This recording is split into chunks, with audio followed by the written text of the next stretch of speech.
The ballroom shimmered like a dream spun from gold. Crystal chandeliers glowed above a sea of designer gowns and tailored suits, their light reflecting off champagne flutes and polished marble floors. Music drifted through the air, soft, elegant, expensive. Manhattan's elite moved with effortless grace, the kind of people who never had to check price tags or worry about late rent notices. Amara Jackson didn't belong here, and she knew it with every breath. She stood near the edge of the room, clutching the strap of her simple black bag, trying to blend into the glittering crowd. Her heart still pounded from the frantic emergency backstage, an allergic reaction, a collapsing event planner, her quick-thinking CPR training kicking in.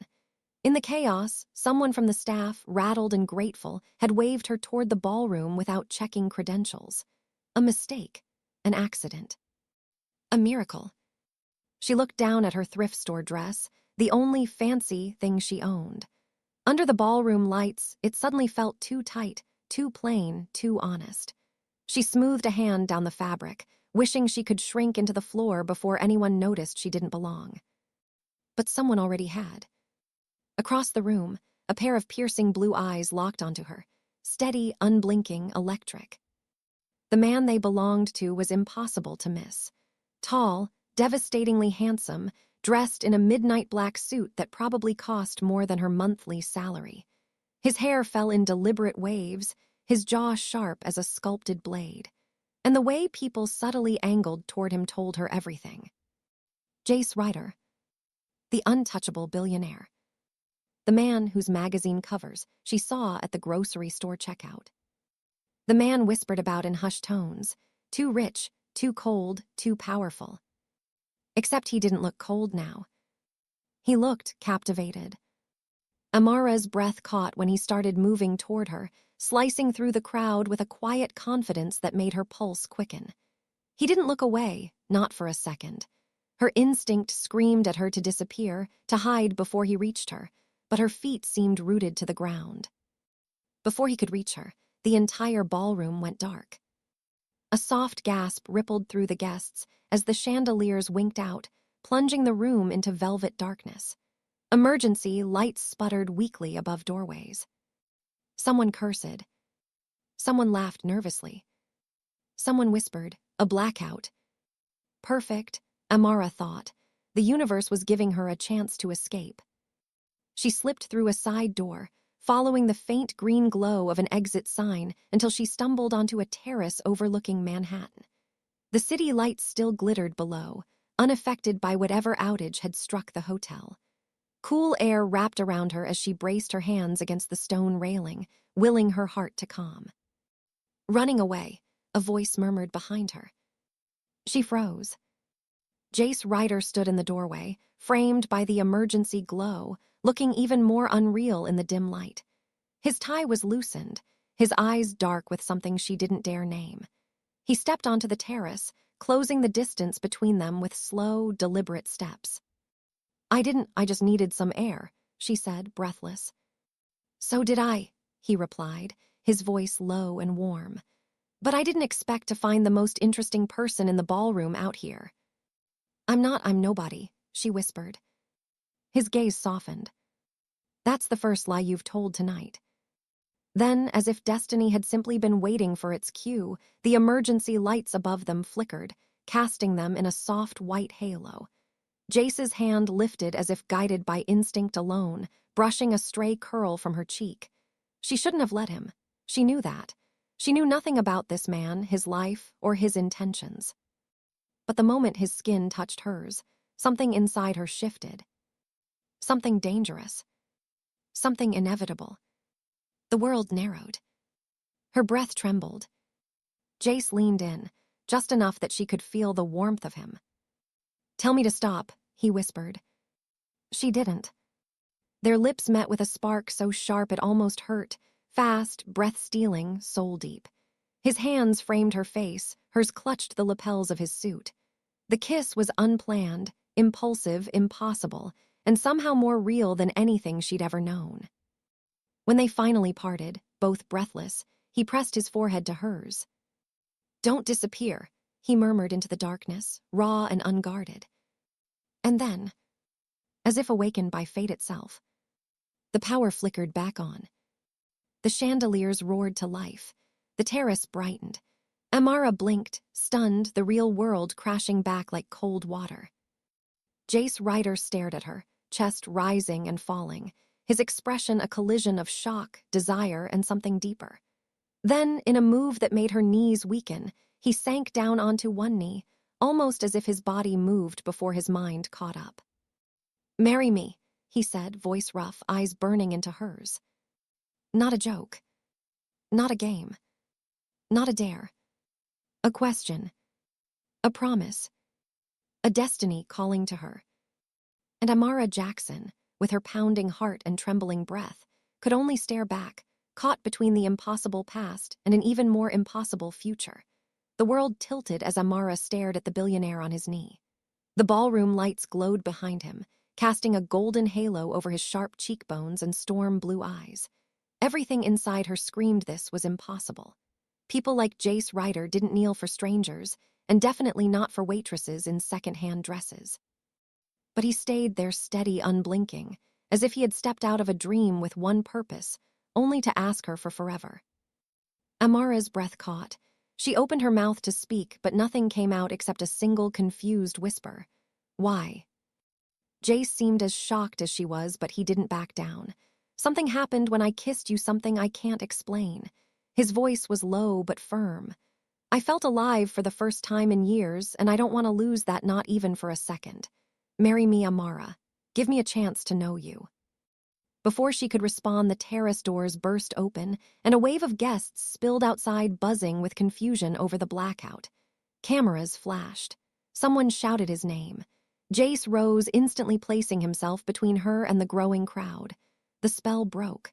Fear surged through her chest, and she took a step back. "I need to go," she whispered. Jace reached for her hand, but she pulled away as if burned. She rushed past the curious guests, slipping through a service hallway that only staff used. Her heart pounded louder than her footsteps. She didn't stop until she reached the back alley where the city noise drowned out her thoughts. She pressed her hands to her face, trying to steady her breathing.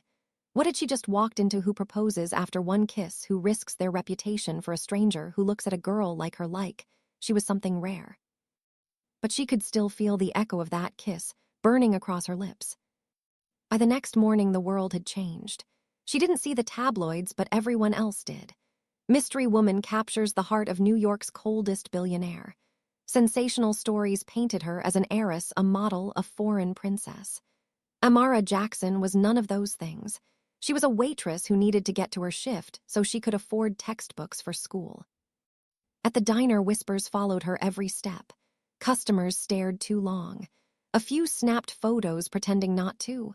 Sasha rushed in, breathless, waving her phone. "Girl, he is everywhere. They already think you are some hidden celebrity." Amara's stomach knotted. "I need this to go away. I just want my life back." "Too late," Sasha replied softly, "because someone wants you found." She turned the phone to show a message highlighted on every news site. A quote from Jace Ryder himself. "I am looking for her." Amara froze, her pulse stumbled, her throat tightened. He wasn't letting go. He wasn't forgetting that kiss. He wasn't pretending it didn't happen. Somewhere across Manhattan, Jace Ryder stood on the rooftop of his corporate tower, staring out at the skyline with a determination that shook even him.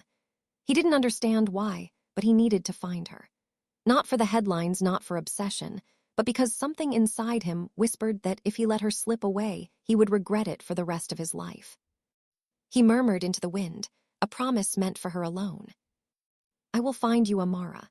Amara tried to focus on pouring coffee, but her hands wouldn't stop shaking. Every time the diner door opened, she flinched. Every time her phone buzzed, she feared it was another message from someone who thought she was chasing a billionaire.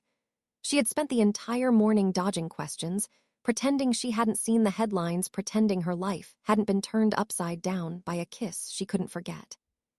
Carlos watched her over the grill with raised eyebrows. "You okay, sunshine?" "I'm fine," she lied. But she was.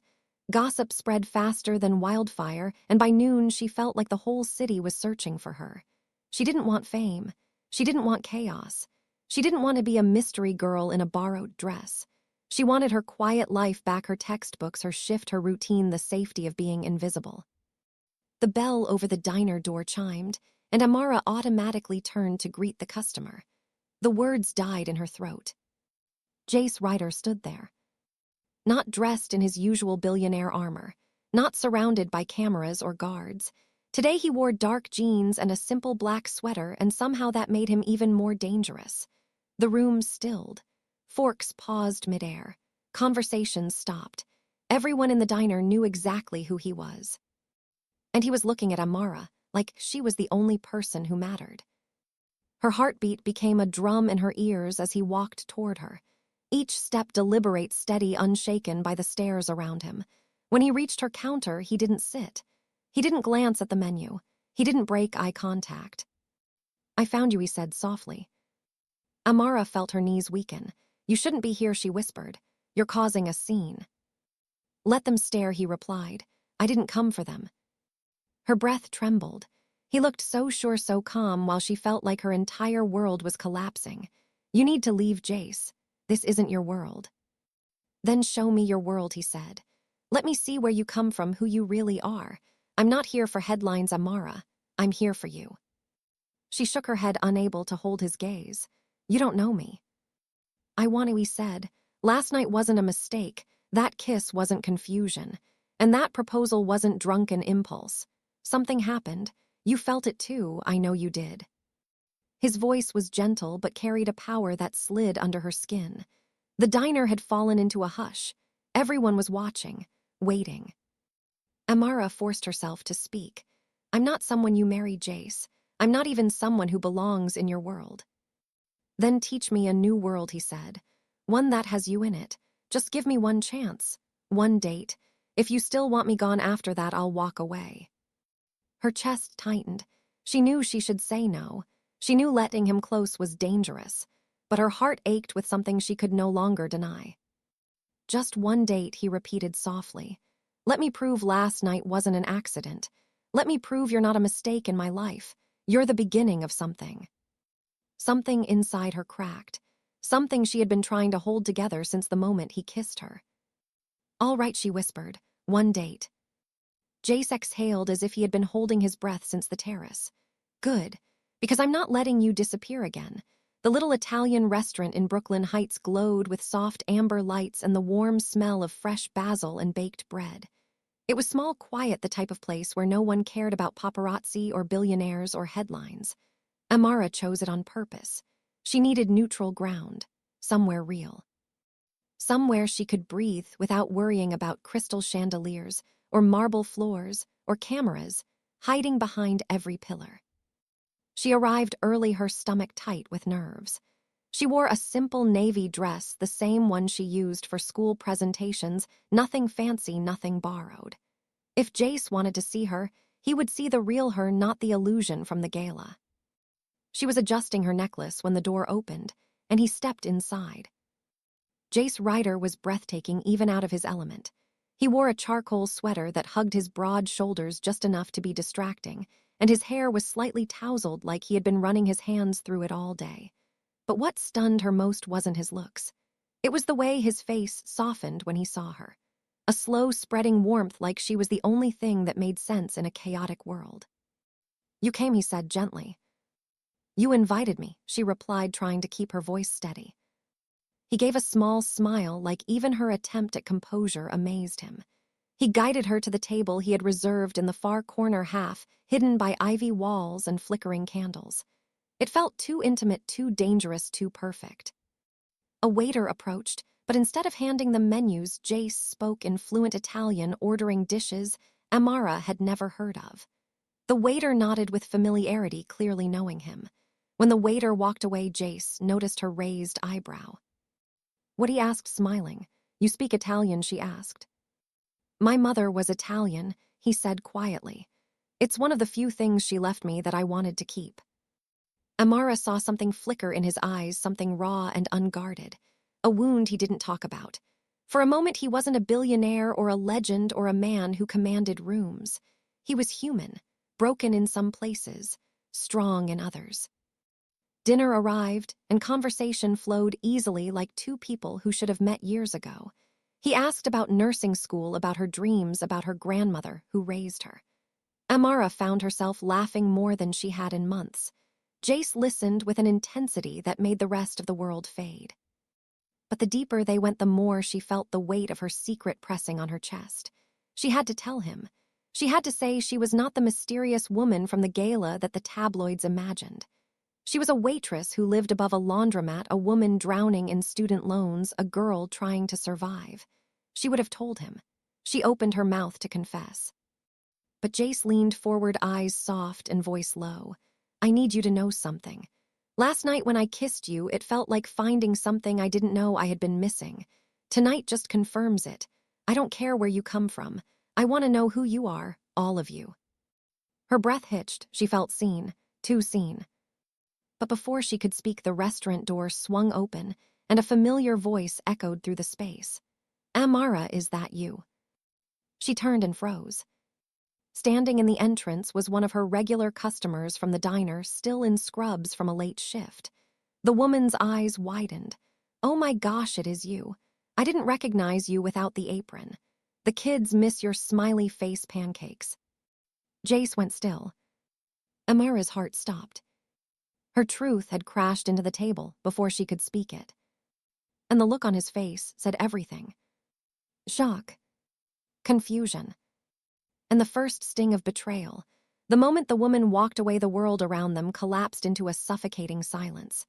The cozy restaurant felt too small, the candles too bright, the air too heavy. Amara couldn't breathe. She couldn't blink. Jace's expression was unreadable, a storm forming behind eyes she had come to trust too quickly, too deeply. So you're a waitress, he said quietly, not angry but stunned. Amara's fingers tightened around her napkin. I was going to tell you tonight. I swear I was. I just needed the right moment. He leaned back slowly, as if trying to see her from a distance. Instead, you let someone else tell me. It wasn't supposed to happen like this, she whispered. I was scared, Jace. You come from a world where people like me get judged before they open their mouths. I didn't want you to see me and think less of me. He shook his head, a small, frustrated motion. I don't care that you're a waitress. I care that you hid it. You let me believe you were someone else. I never said I wasn't, she defended softly. I just never got the chance to explain. He let out a breath that sounded like disappointment and confusion tangled together. Amara, if I hadn't come to that diner today, would you have ever told me? Yes, she said instantly, then her voice trembled. I think so. I wanted to. I really did. But yesterday everything happened so fast and I was terrified. You asked me to marry you after one kiss. You think that isn't overwhelming? Jace closed his eyes for a moment, as if replaying every detail. When he opened them again, something in him had hardened. Not cruel, just guarded. I have been played before, Amara. Used. Lied to. Not by strangers, but by people who claim to care. So when something feels real, I hold on to it. But when that realness cracks even a little, I question everything. Her heart broke. I wasn't playing you. I promise. I was scared of losing something I barely even got to hold. The waiter approached softly, asking if they needed anything. Jace dismissed him with a quiet shake of his head. The candles flickered between them like they were trying to illuminate truth in the shadows. Amara forced herself to meet his eyes. Say something, please. I don't know what to say. He rubbed a hand through his hair, looking tired. Hurt. You told me you wanted honesty, but you didn't trust me with yours. That hit harder than a slap. She swallowed the lump, tightening her throat. I trust you more than anyone. That's the problem. You walk into my life with all this intensity and certainty and kindness, and you expect me not to be terrified. You expect me not to feel like I'll lose you the moment you know I'm not the woman your world expects. His jaw tightened and he stood slowly. I don't care what my world expects. Then, what do you care about? She asked, voice cracking. Truth, he said, and right now I don't know if I have it with you. Her heart dropped to her stomach. Jace, please don't walk out. I'm not walking out, he said softly, but I need space to think, just a moment to clear my head. He placed money on the table, without looking at the bill, and stepped back. Amara stood helpless as he turned toward the door. Every instinct begged her to chase him, to grab his hand, to tell him she loved him even though she wasn't sure if it was too soon. But all she managed was a whisper that barely reached him. "Please come back." Jace paused, his shoulders tensed. For a moment she thought he would turn around. Instead he spoke without looking back. "I don't want to lose you, Amara. But right now I can't tell if I'm fighting for something real or something imagined." And then he was gone, leaving Amara alone with a half-eaten dinner, a table full of memories that had already started to hurt, and a truth she could no longer run from. She had fallen for him. And now she might have lost him before the real story even began. The night after their painful parting stretched on without mercy.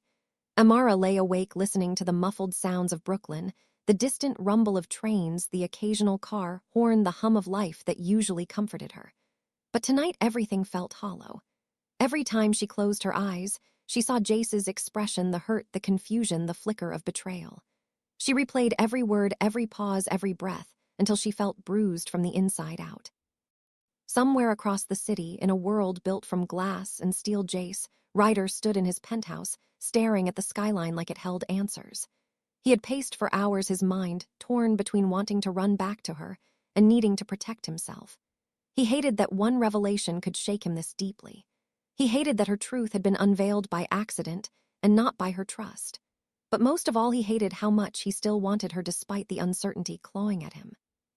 At sunrise, Amara forced herself out of bed and into her scrubs.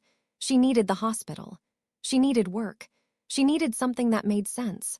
Life didn't pause for heartbreak. Duty didn't wait for clarity. Her clinical rotation demanded steadiness and control, and she clung to that with both hands. In the emergency room, chaos exploded like usual.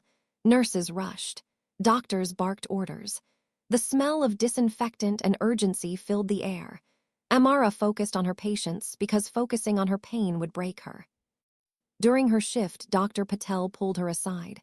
"You're distracted today, Jackson. You want to talk about it?" "No, thank you," she answered, quickly trying to smile. But her mask slipped when her phone buzzed with an unknown number. Her heart lurched before she shoved the phone back into her pocket. She couldn't afford hope, not right now.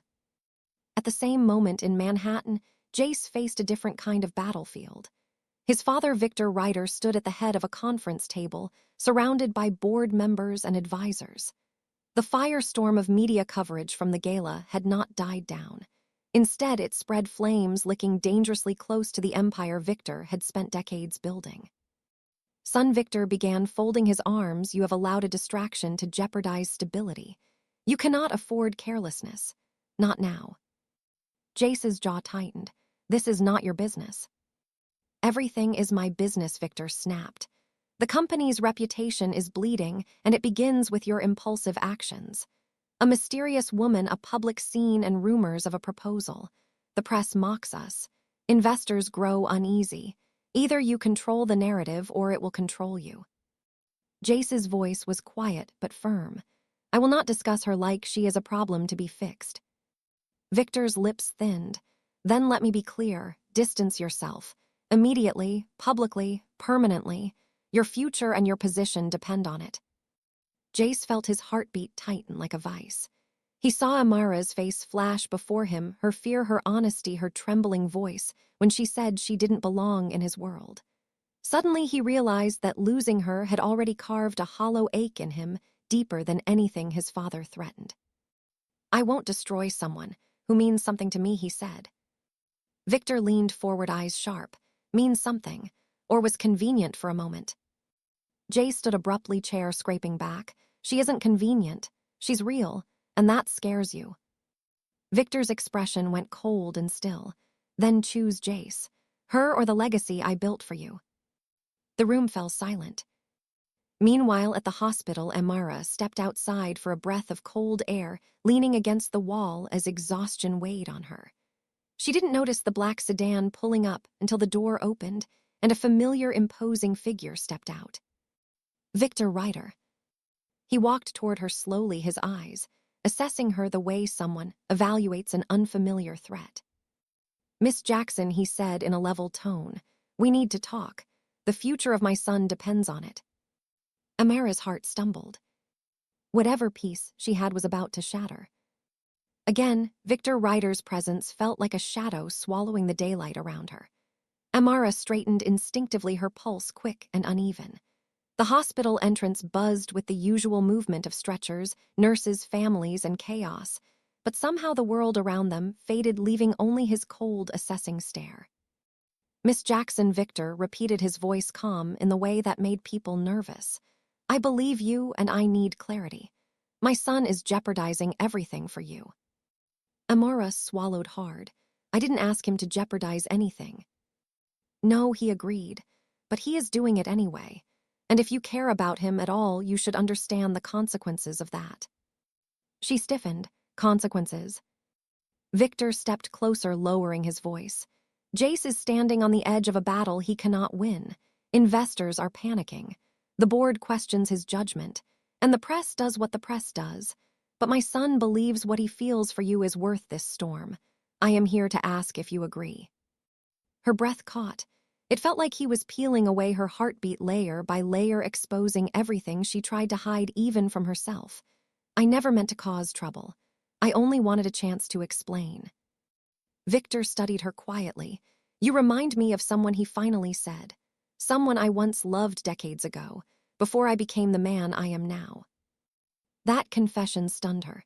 Victor Ryder didn't strike her as someone capable of softness. She was brilliant, he continued, thoughtful, stubborn, and far, far too good for the world I lived in. I let fear decide for me. I walked away. I told myself it was for her. In truth, it was cowardice. Amara's chest tightened. Why are you telling me this? Because I see the same fracture in your eyes, he said. The urge to run before you break his heart or he breaks yours. But unlike me, you have a chance to choose differently. Before she could respond, a nurse burst through the doors calling her name. Jackson, we need you inside. Car accident incoming. Amara looked back at Victor, torn. I have to go. He nodded once. Then listen carefully. If you walk away from him now, it will haunt the both of you. And I am done watching my son repeat my mistakes. She didn't get the chance to reply. Duty pulled her back into the chaos of the emergency room. Minutes blurred into hours as she assessed patients, soothed panicking families, and fell into the rhythm of urgent care, the one place life made brutal sense. But even in the chaos, she felt the weight of Victor's words. They echoed between her ribs, louder each time. By the time her shift ended, exhaustion clung to her, but her thoughts refused to rest. The sun was setting when she stepped outside, lost in a fog of emotions. That was when she saw him. Jace stood across the street, leaning against a lamppost, his clothes rumpled, his hair messy, his tie gone. He looked nothing like the powerful billionaire the world knew. He looked like a man unraveling. When he saw her, he exhaled a breath that seemed to cave his chest. He walked toward her slowly, as if afraid she'd vanish if he moved too fast. Amara, he whispered, stopping just inches from her. I needed to see you. I needed to say I am sorry for how I reacted. I was hurt, but I never should have walked away. Her throat tightened. Jace. No, let me finish, he said gently. I talked to my father this morning. He had many things to say, none of them pleasant, but one thing stuck. He said love is the only choice he has regretted running from, and I refuse to make the same mistake. Her heart pounded. Jace, you might lose everything, your company, your position, your future. He stepped closer, brushing a strand of hair from her cheek. None of that is worth anything if I don't have you in my life. I don't want the world if it means losing the only person who makes me feel alive. Her eyes burned. Jace, I don't know how to fit into your world. Then we build a new world, he said softly. One that fits both of us. She looked up at him, torn between fear and longing. And for the first time since their fight, she saw the truth in his eyes. Not certainty, not arrogance, but hope. Amara reached for his hand, trembling. I am scared. He squeezed gently. So am I, but some things are worth being scared for. And there, on a quiet Brooklyn street, surrounded by hospital lights and fading sunset, they stood, suspended between the past that hurt and the future they had yet to create. Neither noticed the black car parked at the corner. Neither saw the camera flash from inside. Neither knew the next storm was already coming. The photos hit the internet before the sun even rose. Amara in her scrubs. Jace holding her hand, outside the hospital. Both of them, unaware of the camera, hidden behind a tinted car window. By morning, the headlines exploded. Billionaire sneaks into Brooklyn to meet secret girlfriend. Hospital romance scandal. Waitress nurse collapses Jace Ryder's empire. Amara woke to a flood of messages, vibrating her phone violently against her nightstand. She rubbed her eyes groggy from the emotional storm of the night, before then froze when she saw her screen filled with notifications. Dozens, hundreds strangers tagging her name, speculating, dissecting, hunting for more. Her stomach dropped, not again. And then panic hit when she realized the hospital logo was in the background of one of the photos. The one place she wanted untouched had now been dragged into the fire. The phone buzzed again. Dr. Patel. Her heart pounded as she answered. Jackson, come in early. The doctor's voice was clipped. Administration wants to speak with you. Amara dressed quickly, adrenaline flushing away the last of her sleep. She didn't even attempt to fix her hair or hide the exhaustion on her face. As she rushed down her stairs and into the morning city noise, a single thought pushed through everything. This is spiraling out of control. Meanwhile, Jace Ryder faced a different battlefield. His building was swarmed with reporters, his team frantic, his father furious. Victor slammed the newspaper on the conference table, the photo of Jace and Amara splashed across the front page. This is reckless, Victor snapped. The board wants action. They need reassurance that you are not compromising the company with your personal life. Jace clenched his jaw, refusing to sit. I will not issue a statement distancing myself from Amara. You may not have a choice, Victor said coldly. They are preparing a vote to strip you of operational authority. A punch of dread hit Jace's chest. He expected resistance, yes, anger, yes, but not this. Not betrayal from the very people he trusted to lead with him. You brought this on yourself, Victor continued, but you still have time to fix it. Dissolve the relationship publicly. End the story before the damage becomes irreversible. Jace stared at his father, realizing something with startling clarity. My entire life you have told me to choose the company over everything else. Mother, happiness, myself. I am done choosing wrong.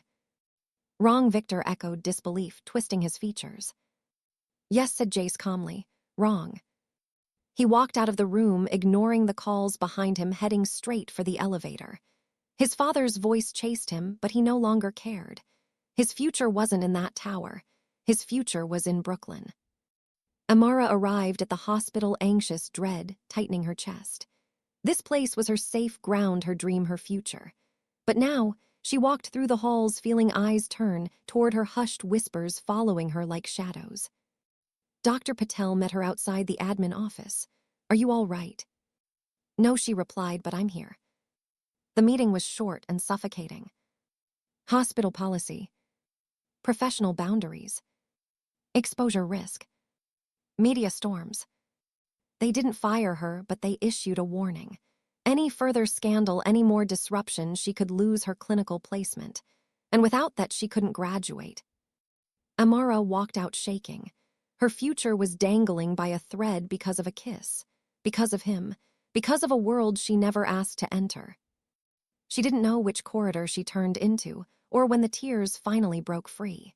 She leaned against the wall, chest tight, breath uneven, fighting the urge to collapse. Then she heard footsteps. She looked up and her heart stopped. Jace stood at the end of the hall. Not in a suit, not in control, not the flawless billionaire the world feared. He looked wrecked. Amara, he breathed, walking toward her. I saw the news. I saw what they are doing to you. I am so sorry. She shook her head, unable to speak. The pressure, the humiliation, the fear of losing everything she worked for rushed through her like a tidal wave. Jace lifted her face, gently wiping her tears with trembling thumbs. I will fix this. I swear it. I will protect you, whatever it takes. You can't protect me from your world, she whispered. It is eating me alive. I won't let it, he said, voice shaking with emotion. I won't lose you. Not because of fear, not because of headlines, not because people in power want to control my life. Then his phone vibrated. He didn't want to look, but the caller ID flashed across the screen anyway. Victor Ryder. Jace ignored it, pressing his forehead to Amara's. I choose you. Her breath caught. Jace, this could destroy everything you've built. A beat of silence stretched between them. Heavy, electric, heartbreaking. Then he whispered the truest words he had ever spoken. None of it means anything without you. But neither of them noticed the pair of eyes watching from the end of the hallway. Or the phone recording. The next storm was seconds away. The video leaked before midnight. No warning. No mercy. No way to stop it. A shaky recording of Jace and Amara in the hospital hallway spread like wildfire across every platform. The clip caught everything. Her breaking down, his hands cupping her face, his whispered I choose you, the raw intimacy of two worlds colliding. It was beautiful, it was honest, and it was weaponized against them within minutes. The internet exploded. Billionaire disrupts hospital workflow. Unprofessional behavior caught on camera. Jace Ryder's lover jeopardizes medical environment. Reporters camped outside the hospital. Influencers dissected every frame. Lawyers called it a breach of privacy, but the damage had already begun. Amara sat on her apartment floor, knees to her chest, staring at the storm unfolding on her phone. Her heart felt carved open. It wasn't the exposure, it was the cruelty of strangers who thought her love was a scandal, who didn't know her, didn't know him, but decided she was to blame. Then a new headline appeared, and her blood turned cold. Ryder Industries schedules emergency board vote. Potential removal of CEO Jace Ryder. Her vision blurred. They were coming for him, not because he failed, but because he refused to abandon her. Her heart twisted painfully. This was her nightmare made real. A knock thundered at her door, making her jump. Before she could move, Jace's voice echoed through the wood. Amara, please open the door. Her breath trembled. She unlocked it slowly, and he stepped inside, looking drained from sleepless hours. His hair messy, his tie stuffed in his pocket, his eyes red from stress or maybe from searching for her. You saw it, he said quietly. The video. She nodded, unable to speak. I don't care about the board, he continued. I don't care about the headlines. I care about you, and I am not letting anyone use our moments against us. She shook her head, tears spilling silently. Jace, you could lose everything because of me. He moved closer and pulled her hands into his. I am losing myself without you. What is the point of an empire if I spend every night wondering if I should have fought harder for the one person who made me feel alive? His voice cracked just slightly, and it shattered her. Before she could answer, something buzzed in his pocket. Jace tensed. He checked the screen, and his expression shifted. It's my father. He answered reluctantly. Victor's voice came through firm but quieter than usual. There is something you need to know before tomorrow's vote, he said. Something about your mother. Jace stiffened. What about her? Victor exhaled, heavy with a weight he had carried for decades. I have not been honest with you about her life, about why she left, about who she really was. Amara watched Jace's face drain of color. What are you talking about? Your mother wasn't from our world, Victor said. She wasn't wealthy. She wasn't polished. She wasn't the woman the board approved. I loved her, but I let pressure destroy us. I let them convince me she was not enough, and I lost her forever. Silence swallowed the room. I refused my own happiness, Victor continued, and I refuse to watch you repeat my mistake.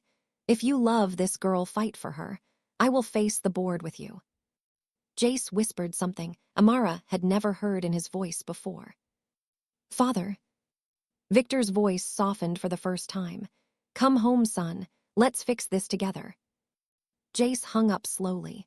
His hands were shaking. Amara reached for him instinctively, and he pulled her close, burying his face in her hair. All this time, he whispered, my father wasn't warning me about you. He was warning me about becoming him. Amara's chest tightened. Jace. He lifted her chin, his eyes fierce with conviction. Tomorrow they will try to take everything from me, but I am walking into that boardroom with the truth, and I am not going alone."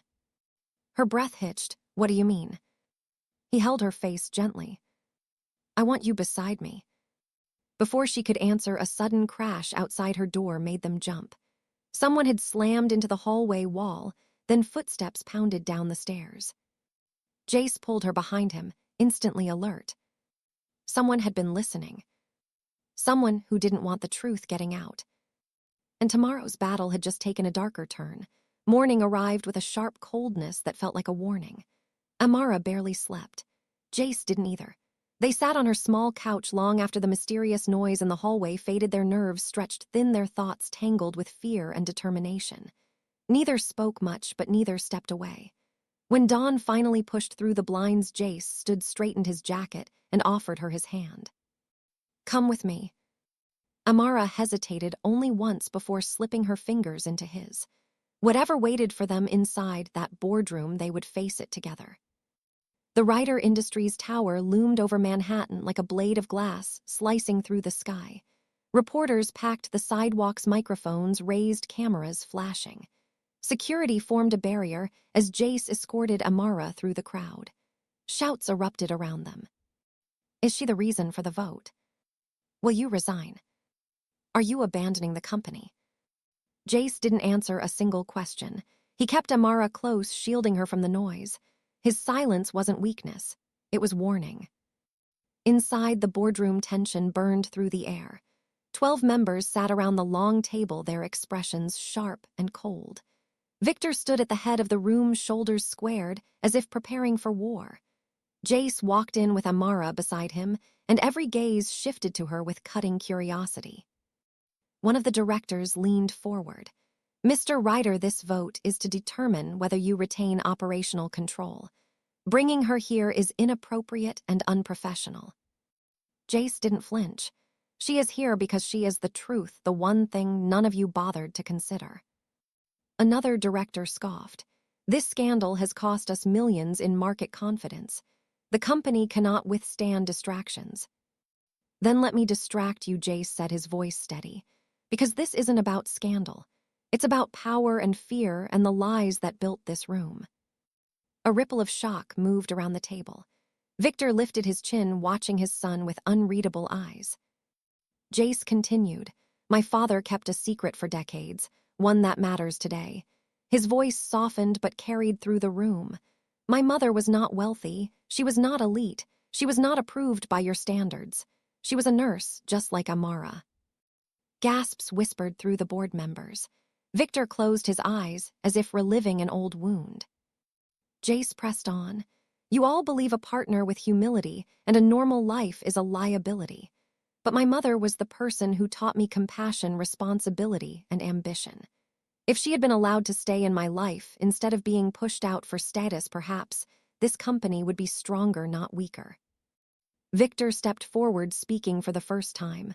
"My son is right. Our obsession with image has cost us more than any scandal could. It cost me my family. It will not cost him his." A heavy silence fell. The board exchanged glances, no longer certain of their footing. One elderly director finally cleared his throat. "Mr. Ryder, what exactly are you proposing?" Jace squeezed Amara's hand before answering. "I propose transparency. I propose integrity. And I propose that this company stop dictating the personal lives of the people who lead it. If you want to vote me out, do it for my work, not for the person I love." His declaration echoed through the room. One by one, the board members cast their votes. Some reluctant, some thoughtful, some resigned. Finally, the head director stood. "The decision is made." Jace's hand tightened around Amara's. She held her breath, waiting for the blow. "We vote to keep Jace Ryder as CEO." Relief crashed over them so powerfully Amara swayed. Jace exhaled shakily and Victor nodded with rare approval. The board dismissed them, and Jace led Amara out of the room, his hand never leaving hers. But once the elevator doors closed, Jace didn't let go. Instead, he turned to her, eyes burning with emotion, raw and unstoppable. "This changes nothing," he whispered. I still need to say what I came here to say. He sank down slowly onto one knee, not with shock this time, not with impulse, but with absolute clarity. Amara gasped, tears instantly filling her eyes. Losing everything didn't scare me, he said softly. Losing you did. You walked into my life and gave me something real, something I didn't know how badly I needed. You are not a scandal. You are not a mistake. You are the reason I fought today. You are the reason I will fight tomorrow. And you are the person I want every tomorrow with. Her breath trembled. Jace. He lifted her hand to his lips. Marry me, Amara. Not because of a kiss, not because of a moment, but because choosing you is the only decision in my life that has ever felt right. Tears spilled down her cheeks as she whispered the one word he had been waiting for. Yes. He rose, pulling her straight into his arms, kissing her with a depth that erased every storm they had survived. Outside the elevator doors, the world still waited with questions and chaos. But inside this moment, they had everything they needed. A choice. A future. A love strong enough to rebuild entire worlds. And for the first time since fate pushed them together, Amara knew one undeniable truth. She would never disappear again.